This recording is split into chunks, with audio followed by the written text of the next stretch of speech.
So this is a video I've been meaning to do for a while.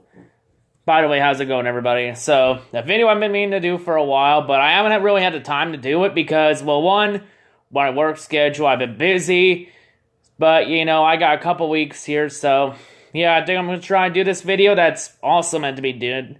It's not overdue, but, you know, I decided, you know what, every fan has done this video, so I might as well give my shot at it. So, yeah, this video, it's called Why NASCAR Sucks and How to Fix It. The whole point is to look at every reason why NASCAR has sucked this year, in fact, for a while, and how I think there can be ways to improve this. Excuse me. You know, there's a lot of ways to improve it, but, you know, we just gotta go into detail and figure out what went wrong with NASCAR. Where did everything go wrong? So, yeah, stay tuned, and let's take a look at it. Alright, so the first reason why NASCAR sucks, the stage racing, the segmented races. It has not changed the racing at all. It is still the same shitty-ass races we had before with the Gen 6 car. Like, nothing's changed. The whole point of this, well, mainly it was because Jimmie Johnson won the championship in 2016. And, you know, we gotta change the system to prevent Jimmie Johnson from winning the title at all costs. But, so, yeah, stage racing, mainly the whole point of it was to prevent what happened to Martin Truex in 2016 to not happen again. Like, it was designed to where you could have a bad race and still move on in the chase. Like, it was designed for that. As long as he had a pretty good gap and had a pretty good day. Well, in 2017, it did not change that because Kyle Larson was eliminated from one bad finish in the second round. And no, I don't count Talladega 2017 in the chase as a bad finish for Larson because, let's be honest, almost every chaser wrecked in that race, so it all about evens out. So, I say stage racing, it is a problem. You know, it's hard for fans to understand. Because one of the other reasons why this comes into play is because, well, NASCAR thinks that a traditional 400, 500 mile one stage race is just too traditional and boring for people to understand. So that's the first reason why NASCAR sucks. Okay, the second reason why NASCAR sucks. I think I mentioned it already. The chase grid. The chase grid has got to be the worst chase idea ever. And now it's called the playoffs. Like, seriously. I'm not calling it the playoffs, I call it the chase, so yeah. Like, the chase grid, like, I had no problem with the chase from 2004 to 2013, you know, because, you know, you were still crowning a worthy champion in somewhat degree in that timeline. So, yeah. But the chase grid, it is stupid. Like, fans have a hard time understanding it. So for fans who don't understand what the chase grid is, let me explain it to you. The chase grid is simple. It's a 16-man chase. 16 drivers qualify. If you win a race, you're automatically in no matter what, as long as you stay in the top 30 in points. Rest of the field is judged by the most points. There are 4 rounds, 3 races each round. If you win a race in either round, you automatically advance to the next round. 4 drivers are eliminated each round, so it goes from 16 to 12, then 8, until we have 4 drivers competing for the title at Homestead, Miami. The highest finisher at Homestead is declared champion. Like, this chase grid is stupid, especially in a win in your end thing, because it can reward drivers who have been mediocre all season. Like, because all you have to do is win a race and that's it, you're in. You don't have to worry about the rest of the season. It doesn't matter to you. It doesn't. Because we all know, like, Austin Dillon, he won the 500, so he's locked in already. He was locked in February. And we know he's going to be one of the first drivers eliminating the chase this year. Like last year, look at it. Yeah, Casey Kane, we knew he was going to get eliminated round 1. We knew Austin Dillon was going to get eliminated round 1. Yeah, it was 50-50 if Stenhouse was going to eliminate. Like, at least Stenhouse won 2 races to make it look more legit. You know, I think it was also 50-50 about Ryan Newman. I said Newman was going to get eliminated, and I was right. So, yeah. Like, this system rewards mediocrity. Like, example is Chris Buescher, a crapmobile. The 34 for front row. He pulled a Pocono win out of his ass from fog and got in the chase because he was 30th in points. Like, and we knew, and he was going to be one of the first drivers eliminated. Like, you should not be locked in from one win. Like, you should not be locked in the playoffs because you won one race. You should be locked in from being good throughout the season. Because once you're locked in, why should I care? Why should I? When you already are locked into the chase. Why should I care about it? One reason why NASCAR did it is because they want to create drama. They want to create excitement. They want the drivers to be pissed about finishing second and not be worried about having a good point state, winning. They want to put a big emphasis on winning. Like, come on.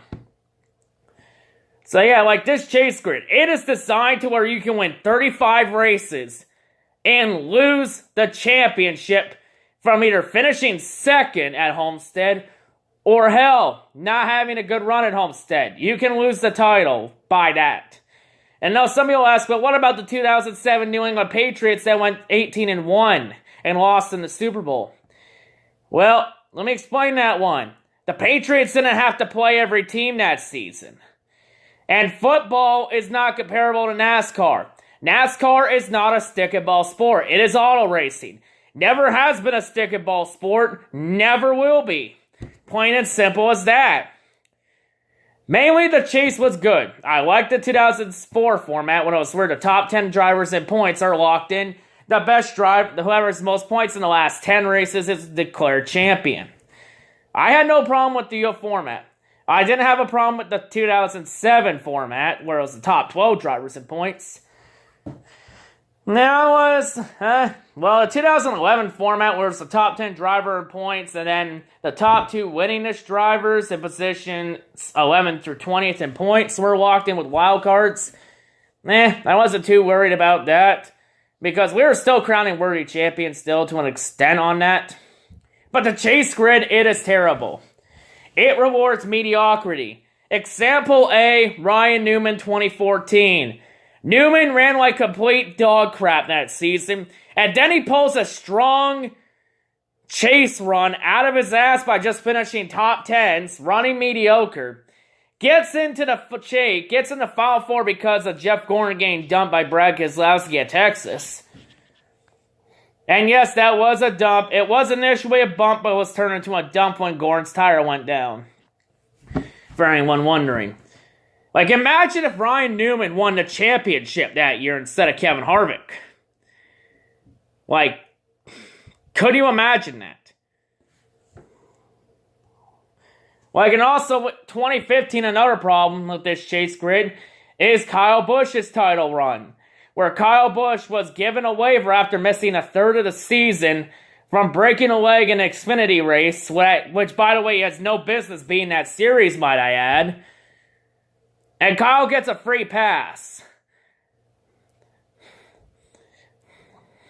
Like, you come on.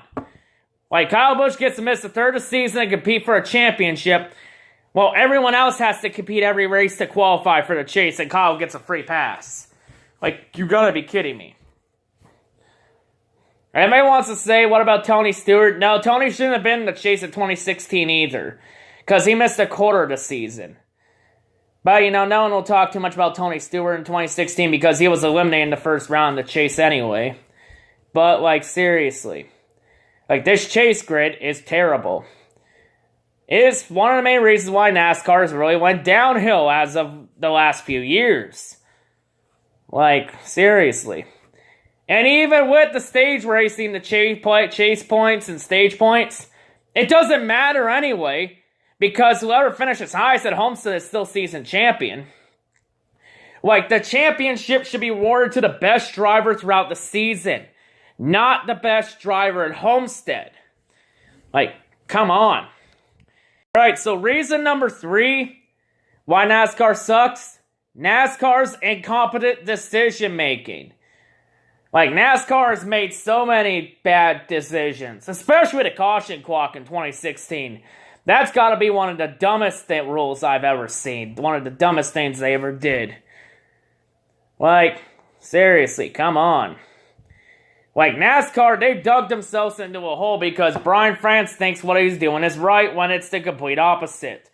Like, NASCAR is so out of touch reality, it's goddamn ridiculous. You feel, like, seriously, it makes WWE look like they know what the hell they're doing and must watch TV. Mainly part of this is because NASCAR wants to make it look like a big spectacular that happens every week. Trying to script the drama like it's wrestling. NASCAR is not professional wrestling. It is auto racing. Like, seriously. They need, like, Brian France, you need to wake up and see what you're doing. Well, he sort of is, because now he's selling NASCAR. And I hope Disney buys it, and can help turn the sport around. Like Disney's turned Marvel and DC around.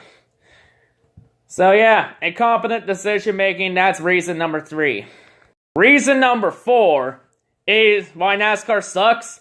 The ratings have been going down for so many years. At one point in the early 2000s, when NASCAR was at its peak, races were being sold out on a daily basis. Like, at one point, NASCAR's ratings were breathing right on the NFL's neck in ratings for top most watched sport in America.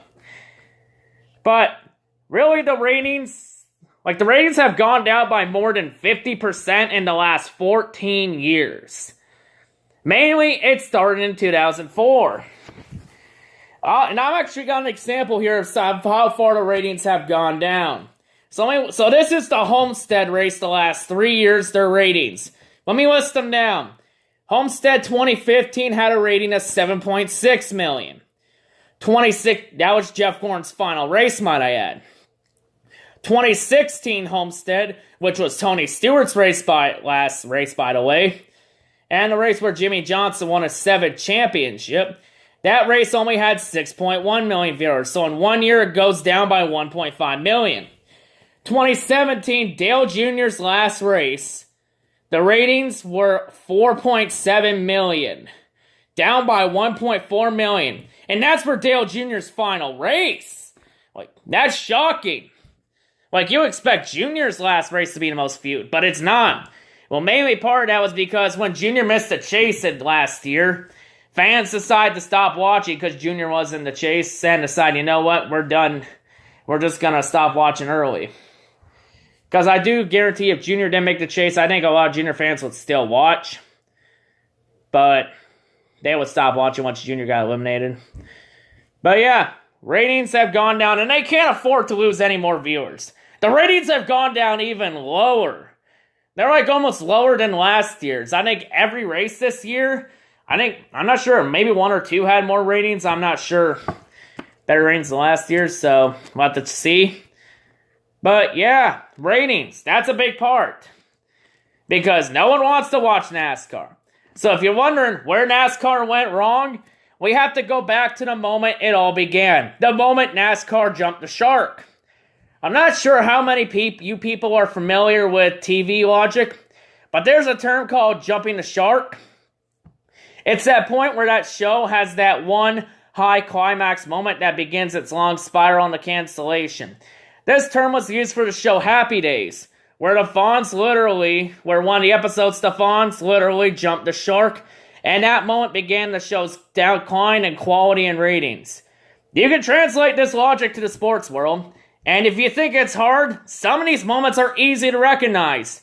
Some examples include the San Francisco 49ers when they fired Jim Harbaugh, the New York Islanders with the John Spano saga, the New York Knicks when Jeff Golick became majority owner, the Vancouver Canucks when the fans rioted after Game 7 of the Cup Finals back in 2011, the Detroit Red Wings when Ken Holland refused to step down for Steve Yzerman for general manager, and the Pittsburgh Pirates when they lost to the Cubs and the wild card game a few years ago.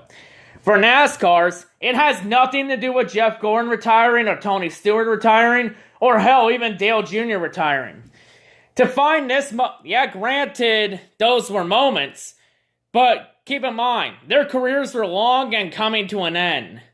So you have to keep that in mind. To find NASCAR's jumping the shark moment, we have to go all the way back to 2004. Because 2003, the old format, the format that's been with NASCAR, where a lot of fans grew up on, was simple.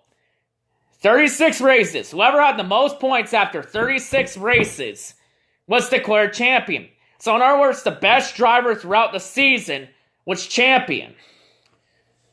Like, that's how it works. That's the easiest way to understand NASCAR. But in 2003, Matt Kenseth won the championship by winning one race. He took the points lead at Las Vegas, race 3, and didn't lose the points lead the rest of the year because Matt Kenseth kept finishing top 5, top 10, top 15, having good points days. I remember while a driver like Ryan Newman, who won 8 races that year, had like 8 or 9 DNFs and didn't end up contending for the championship. So, but of course, the fans had to whine and complain about Newman because they think the driver winning one race is bad. How is it bad? Kenseth deserved the 2003 title. He was consistent. He was the best driver all year. He deserved it. But NASCAR implemented the chase, which meant after 26 races, the points would be reset, and it would have been sold in a 10-race playoff, to where the best driver in the last 10 races is deemed champion. That moment right there, that moment was when NASCAR officially jumped the shark, because that's where the decline began. That's where it all started. That moment. The chase is where it all started. Like, there's no other reason. The ratings have been started going down the last 14 years from there. It really didn't go down as much for the first 11 years, but it's really been affected the last few years. Especially with the chase grid. Because from 2004 to 2006, it was the top 10 drivers in points. Top 10 drivers in points would be the only ones to compete for the championship. Best driver through 10 races is champion. Jimmy Johnson won the championship the 3rd year in that format. NASCAR then changes it to the top 12 drivers in points can compete for the championship. The best driver in the last 10 races, whoever has the most points in the last 10 races, is deemed champion. Jimmy Johnson won the championship every year under that format. That format was around for 4 years. Jimmy won the title every year from 2007 to 2010. And the end of 2006, Jimmy Johnson won 5 championships in a row. And then it really became a game of Brian France saying we need to keep Jimmy Johnson from winning the championship at all costs. In 2011, they made a new chase system. Top 10 drivers in points qualify for the chase. The top 2 winningest drivers in positions 11th through 20th in points would get 2 wildcard spots. Jimmy Johnson would win the title the 3rd year that format existed. Then that Brian France said, we need to keep Jimmy Johnson from winning the championship at all costs. So then they implemented the chase grid. I already explained how it is earlier. Jimmy Johnson won the title the 3rd year in that format. And Jimmy's title total is now at 7. And then Brian France, like after that, we need to keep Jimmy Johnson from winning the championship at all costs. And then stage racing was invented. The chase points and the stage points. You get the gist. I think you know what's going to happen next year, because next year we'll be entering the 3rd year of that format. You know where this is going. Unless Jimmy Johnson can pull a strong second half of the season out of his ass. But yeah, we'll have to see. But yeah, that moment's where NASCAR jumped the shark. Because now the chase is just a game of keeping Jimmy Johnson from winning the title at all costs. So yeah. So reason number 5, why NASCAR sucks? Attendance going down at races. The attendance has gone down because the races haven't been good. They haven't. They've been terrible. Terrible races. No one wants to come watch the races if they're terrible. Stage racing doesn't help. forcing the drama doesn't help either. Like, put the driving back in the driver's hands. Like, let me compare some attendance here. Indianapolis 2005, 300,000 people were in attendance for that race. Tony Stewart won, by the way. Sold out race when NASCAR was at its peak. Fast forward to 2016 Brickyard 400. Kyle Busch won that race, by the way. That race got 30,000 in attendance. Hell, at one point, Indy was resorting to selling tickets for free. And nobody still wanted to come watch this race. So yeah, terrible races have resulted in attendance going down. It's happening at almost every track. Like, really, the only two races that really are sold out are Watkins Glen, Darlington, and I say maybe Homestead. I only say maybe, depends on what the mood is. But, yeah, so that's reason number 5. So yeah, 5 reasons in. Okay, reason number 6 why NASCAR sucks. The car, the Gen 6 car. It's so crap. And you know what happens? Crappy cars equal shitty races. That's what we got this year. Part of that was because, well, the Gen 6 started out pretty decent. The racing was pretty good. In 2015, NASCAR added the tapered spacers to slow the cars down because safety reasons. Because before tapered spacers came on, you had to actually deaccelerate in the corner. And you can't get up to somebody and pass them. Once the tapered spacers went on, you could just flat foot in the corner. But you couldn't pass anybody when you're at full speed. So NASCAR decided the next best thing to do is lower the downforce by reducing the height of the spoiler. And it's taken us nowhere. Because now you made it impossible to pass. Because once you get side by side with somebody in the turn, you're gonna spin out, like what happened to Brad Keselowski at Texas this year. Like, seriously. And also what happened at Kansas between Ryan Blaney and Kyle Larson and William Byron and Clint Bowyer. Those incidents resulted in that.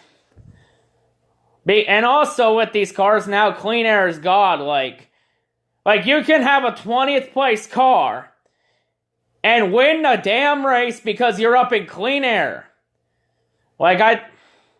Seriously, come on. Like, how the fastest car on the track could be running 20th, but it won't matter because they're not in clean air. They're in dirty air, so you're fucked either way. Like, the cars need to change. I'll talk more about what we can do to change the car in a little bit. But yeah, that's where I am with the car. Crappy cars. NASCAR needs to go in a new direction. Don't lower the downforce anymore. Try something new. Lowering the downforce has taken us nowhere. Do something else. So reason number 7 why NASCAR sucks. NASCAR's inconsistency and BS. Yes, this reason. There are so many incidents to where that could be enough. I think the big reason was 2015, the Joey Logano-Matt Kenseth debacle, where Joey Logano dumped Matt Kenseth at Kansas with, I think it was 6 laps to go, after Kenseth blocked him twice. By the way, there is no rule against blocking, I checked. So Kenseth did nothing wrong. There's nothing with blocking. So Joey Logano would dump Matt Kenseth by bumping his rear bumper in the corner and spinning him out. So an intentional bump. Because Matt Kenseth was a big threat to Joey Logano in terms of championship. So you got to eliminate him. Because remember, in the chase, one bad finish can knock you right out. And then, Martinsville 2015, Matt Kenseth got retaliation by dumping Logano. Which, by the way, Logano did deserve it. He did deserve it. But the end result was that Matt Kenseth would be suspended 2 races for it. Even though we've seen this incident play out many times before, and not even once would a driver get 2 races for it. Let me point out some examples. Carl Edwards got retaliation on Brad Keselowski in Atlanta 2010. Didn't get two races for it. He got 3 races on probation. Next up, Kyle Busch and Ron Hornaday at Texas 2011. Kyle Busch didn't get 2 races. All right, technically he sort of did because he was also suspended from the Xfinity race at Texas that same weekend, along with the Cup race that same weekend. So it sort of is 2 races, but not 2 Cup races. Like, he was just parked for the weekend. That was it. 2012, Jeff Gordon dumps Clint Bowyer, ending Clint Bowyer's hope at a championship. And Jeff Gordon doesn't get 2 races for that either. Then we had Joey Logano dump Denny Hamlin for retaliation at Auto Club in 2013. Logano didn't get 2 races for that. You also had that same 2015 Martinsville race. Danica Patrick, when she attempted to dump David Gilliland, even made it clear on the radio that she was going to do it. She didn't get 2 races for that either. And you also look at Talladega that same year when Kevin Harvick intentionally wrecked the field to move on in the chase because his engine was down and he couldn't accept losing like a man. Harvick didn't get 2 races for that either or get kicked out of chase. He was allowed to stay in, no harm, no foul. Hell, another incident, Chase Elliott with Denny Hamlin in 2017. Dumped him at Phoenix. Did Chase Elliott get 2 races? Hell no. He got nothing for it. He got nothing for it. Like, seriously. All these incidents. And yeah, and that was in the chase with Hamlin having a shot to make it to Homestead. And you don't give that Tim 2 races, but you'll give Kenseth 2 races for no reason. Like, seriously. Like, that just shows how much of a joke NASCAR is. And it leads to all the reasons, attendance going down and the ratings going down. Because fans are like, we don't want to watch this shit show anymore. We don't want to watch this drama circle. Because that's what it is. It's just becoming a drama circle. It's all about drama. Like, come on. Go to auto racing. Put driving back in the driver's hands. Not that hard. Okay, my 8th and final reason why NASCAR sucks. The safety of the Gen 6 cars. It is not one of the safest cars. Gen 5 was honestly more safer than Gen 4.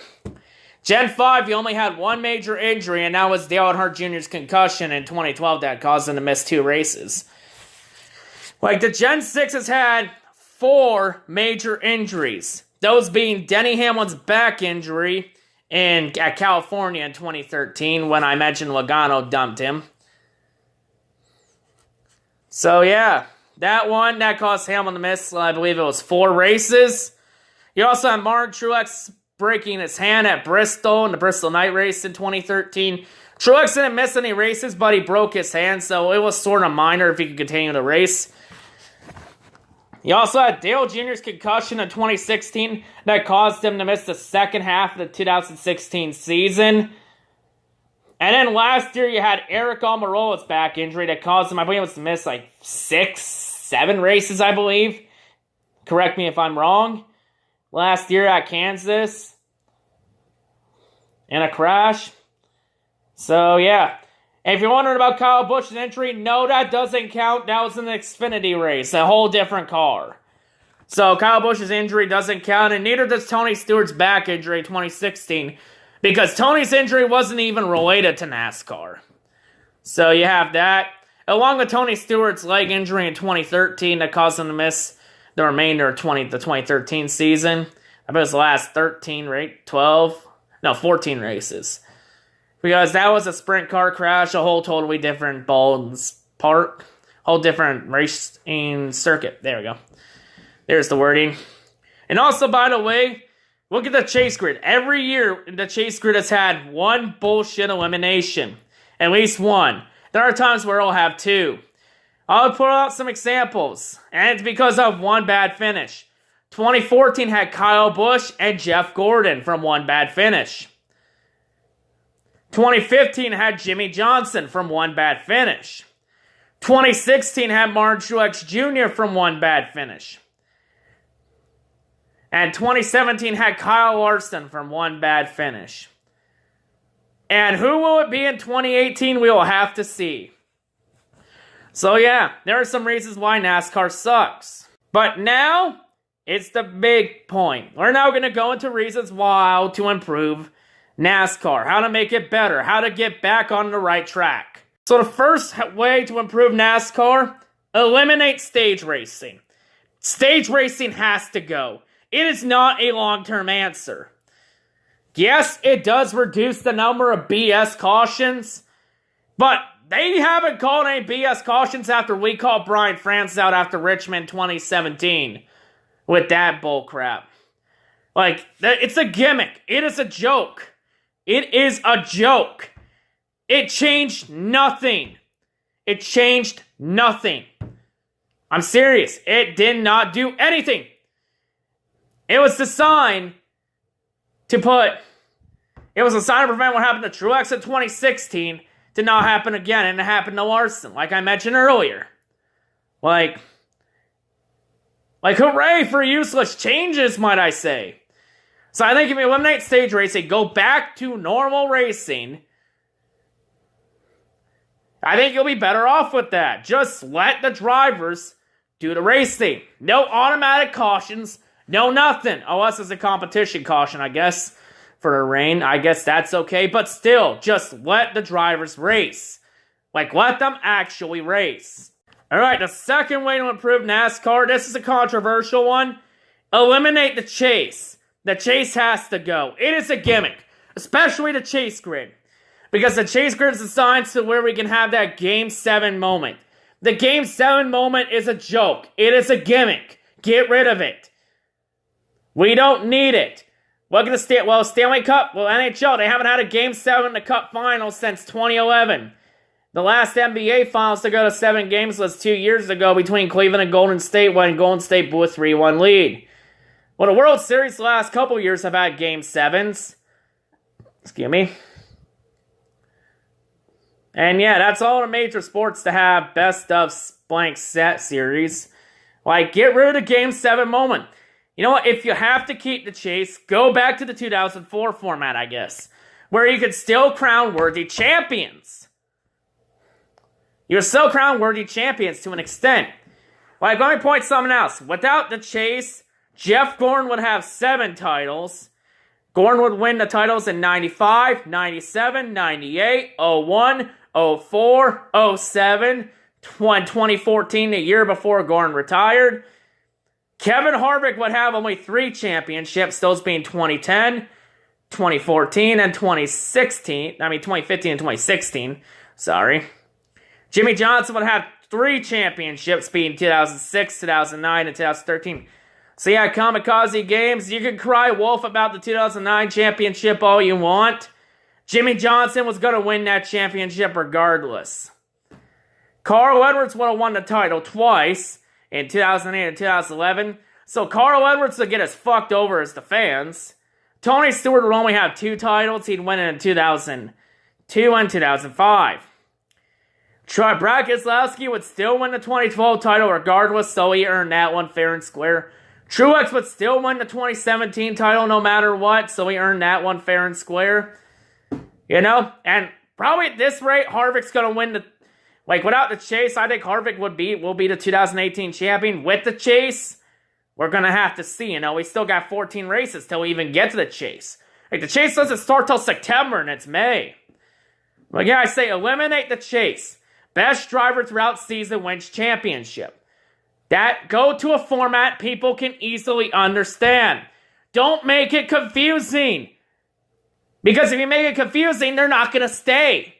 If you make it simple to understand, they're going to stay. As long as the racing is good, they're going to stay.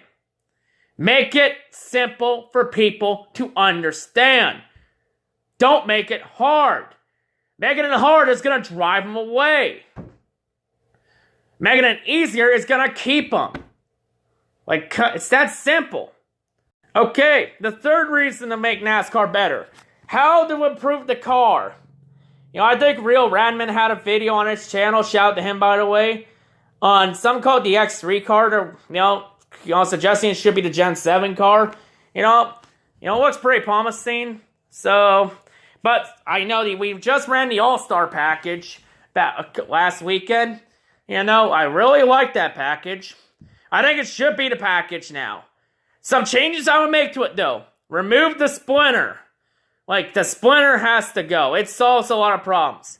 And anyone that wants to complain about the splinter, keep in mind, look at the Gen 4 car. It had no splinter. Look how good that racing was.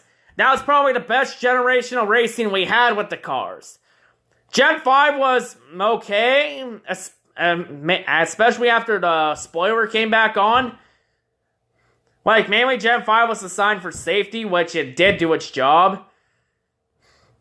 Gen 6 is designed to go back to making it look like a showroom car in an auto dealership. If you want to make the cars look like they're from an auto dealership, get rid of the splinter. Not all the cars at an auto dealership have splinters. Well, maybe except the Camaro. But, it's hard to tell. But yeah, I say get rid of the splinter. It has to go. Get rid of the restrictor plates. They are not a long-term answer. And get rid of the damn tapered spacers. Increase the speed. They're meant to go fast. They're race cars. Not damn toy Tonka trucks. Jesus. You have to be able to deaccelerate in the turn in order to pass somebody. We're able to sort of see that in the All-Star race, but to an extent. But, mainly it's just drafting. I keep those aero ducts. It looks pretty promising, to keep, you can actually get up to somebody and pass them. I say keep the 6-inch spoiler. Add downforce. Alright, maybe get rid of those little dog ear flap things on the back that they had for it and just keep it flat. I'd also say look at what the ride height was for the Gen 4 car and have that be the ride height for the Gen 6. I say also look at maybe what the spoiler size also was for the Gen 4 and make that the spoiler size for the Gen 6. Those are just some ideas on how to make the car better. You can also throw in some others, do something else. Don't continue to lower the downforce. It takes you nowhere. As we've seen, it's now impossible to pass somebody. Even with this package, it can still be difficult to pass somebody. But it's more in the driver's hands. Seriously. Alright, the fourth way to improve NASCAR, add more short tracks and road courses. I did a dream schedule video, I believe back in November. I had a lot of short tracks and road courses and even a dirt track. I say you need to get rid of a lot of 1.5 mile races because those have been boring races. I say you need to take races away from Texas. I'd even say take one away from Charlotte. No, we can't really say too much. We'll have to see how the Roval works in the chase. I say take a race away from Pocono. Take a race away from Michigan. Take a race away from Kansas. Take a race away from Las Vegas. I even had a dream schedule where I took away races from Daytona and Talladega. Because, I think we should only go to restrictor plate to Daytona and Talladega once a year. So yeah, because, they're unpredictable and it's more about luck-based than being good. Also, rather mention, with the championship, you don't want it to be about being best at Homestead. The championship was based on 3 things.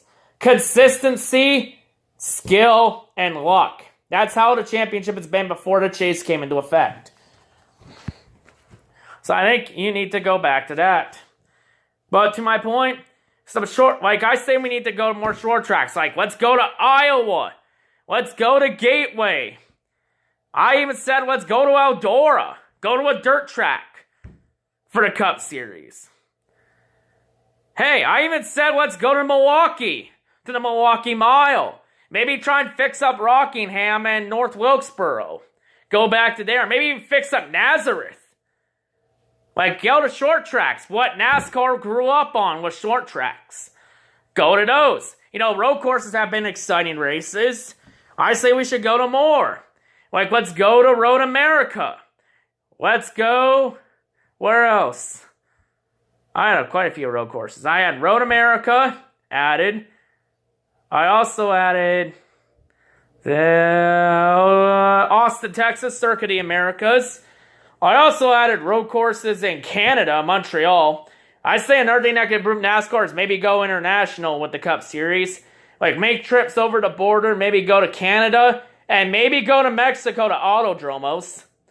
Hell, if possible, maybe even go to England or Japan or Australia for a NASCAR Cup race. Like, you know, get some international appeal. Because, you know, USA is not the only country that watches NASCAR. I'm from Canada, and I'm a NASCAR fan. You know, we got the Truck Series coming to Bowmanville once every year, and now, like, maybe add more road courses, add more short tracks. Go to tracks that really test the driver's skill. And what they grew up, what we grew on. What made NASCAR successful. Okay, the fifth reason to make NASCAR improve is to listen to the fans and drivers. This is a big one. It's obvious Brian France does not listen to the fans. If Brian France did, the company wouldn't be up for sale, and they wouldn't be in the hole they are in. They wouldn't have dug themselves into this ridiculous crater-sized hole with their incompetence. Like, seriously. I think the only fans Brian France listens to are the ones in his office. And I can point the finger at him because any decision the NASCAR makes, all decisions the company makes go through Brian France. Because he's the CEO. He approves and declines all decisions. Listen to the fans. Like, it's obvious they're not happy when they're leaving and not watching or going to the races. And most of those fans that have left are never coming back. Unless some miracle happens. Unless they come back by some miracle. And they can't keep fans. Because they will never cater to the average suburbanite that could give a damn about cars turning left.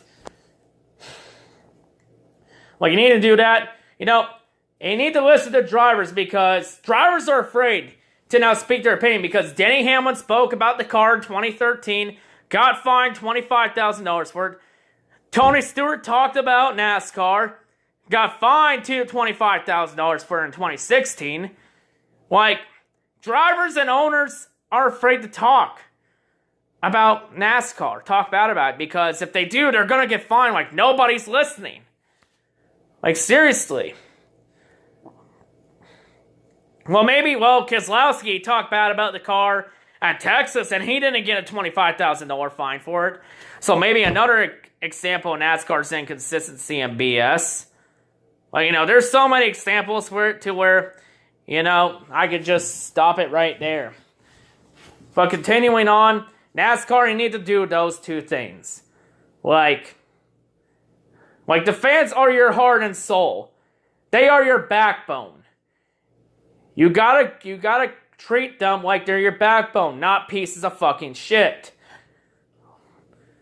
Like, by treating them like crap, you're driving them away. You're driving fans away.